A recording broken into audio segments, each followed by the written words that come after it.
for a lot of reasons. The first is because of how I met Andrew Tate. Totally weird story. Andrew Tate was at the Ritz in London when me and my husband first fell in love, and he was with a mutual friend of ours who I'm not going to name, doesn't matter. I met him as I was having this dinner with my husband and his friend. Andrew Tate was there. I had no idea who he was. This is kind of before he really took off on the internet, even though I think he was known to some. He was not at all known to me. He was very nice to me. I have nothing bad to say about how he treated me. He was very kind. He wasn't wearing glasses inside as he does now. I think that's kind of his online persona.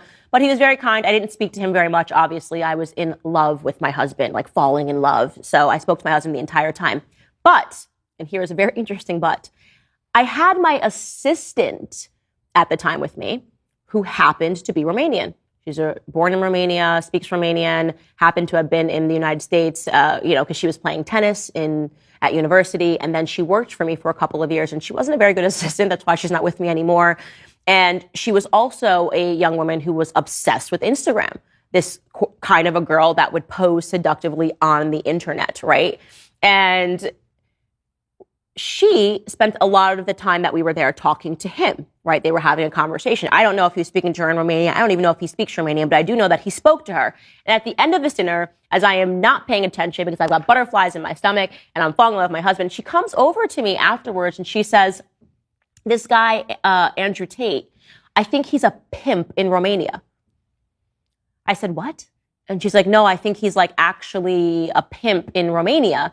And I'm sitting here going, I don't even know what you're talking about. He's not even Romanian. He's a UK citizen. Maybe he's American. He doesn't sound Romanian. Doesn't look Romanian. I don't know what you're saying. And she also said a lot of stupid things. So I didn't really give too much air to what she said. It just didn't really make sense to me. I don't know if she meant to say that he had approached her, which, by the way, if he did, she would have been a perfect candidate for this. She was very interested in, and eventually it was why we had to go our separate ways, one of these girls, right? Someone that wants attention, wants somebody that's going to shower them with attention, somebody that wants money.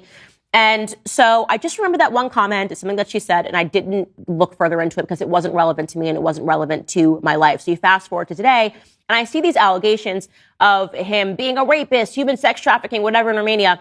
And my take on this is that I do not believe that Andrew Tate is a rapist. I don't. I think that that is what people like to accuse men of when they're trying to take them down, right?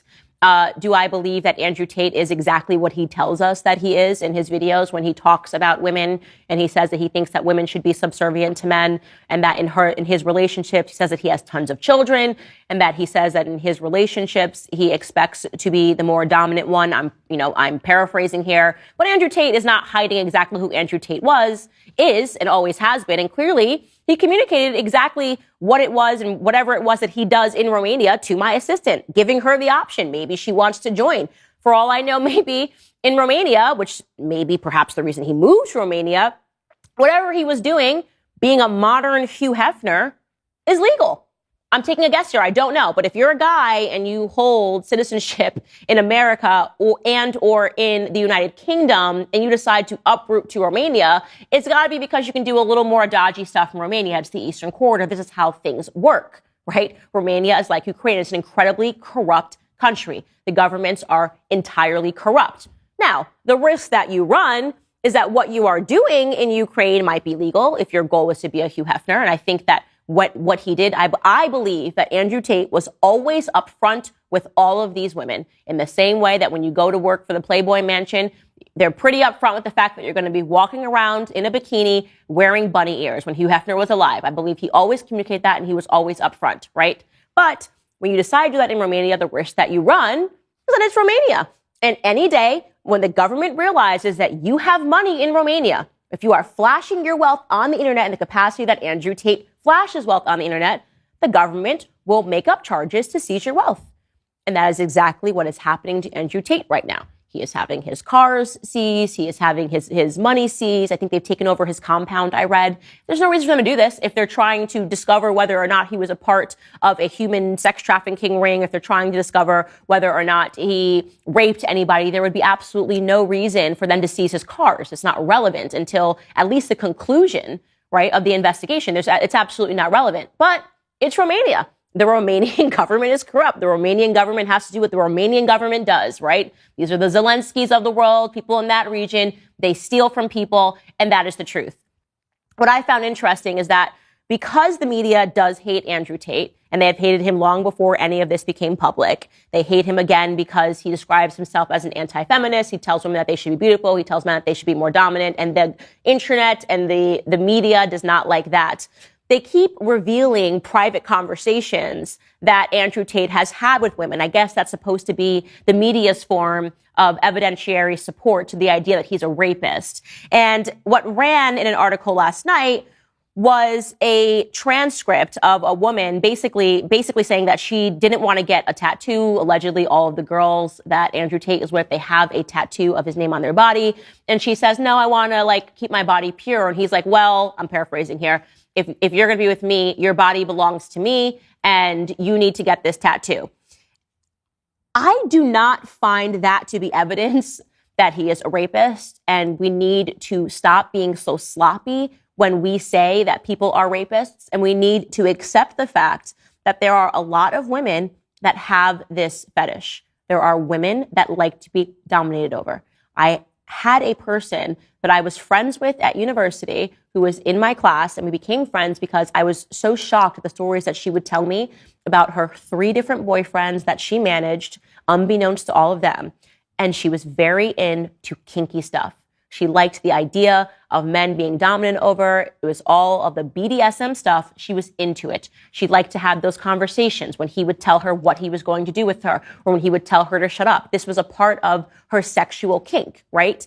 And people do not want to believe that there are women that are into this. There are. And I have to believe, because of how public of a figure that Andrew Tate has been, because of how honest he has been about his expectations in relationships and in his views of the women that he is with, or what he would do in a scenario if he was dating a girl that did this or that the women that were messaging Andrew Tate, engaging in conversations with Andrew Tate on the internet, on Instagram, via direct messaging, knew what they were getting into.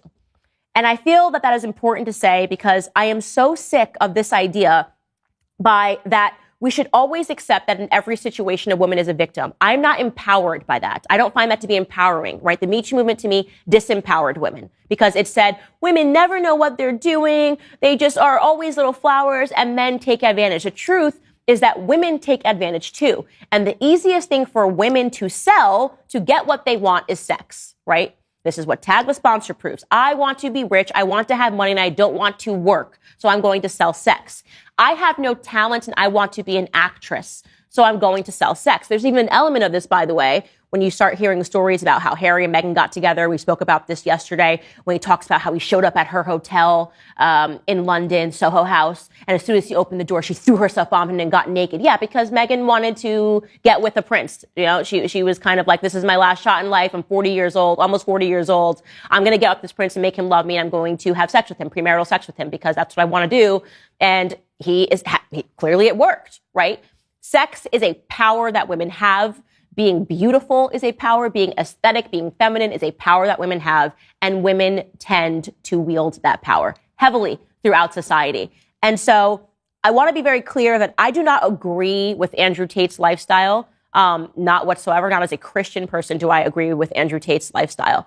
But two things can be true at once. You can disagree with Andrew Tate's lifestyle while also acknowledging that the women that involved themselves with him, right, the women that are now angry and turning their backs and saying, well, you know, I felt that I thought I was going to be with him forever. I thought I was going to be the only one, while also acknowledging that they also contributed themselves to this. They did this intentionally. They knew what they were getting into. Perhaps it was for money. Perhaps it was for fame. It likely was for a certain lifestyle that he provided, but that is what you call an exchange. So there's going to be a lot more to the story. I'm sure more things are going to be revealed as we go along. Thus far, I have not been surprised by anything that I have seen, but, we'll keep covering the story and we will see where it ends. And that's all I have to say about that.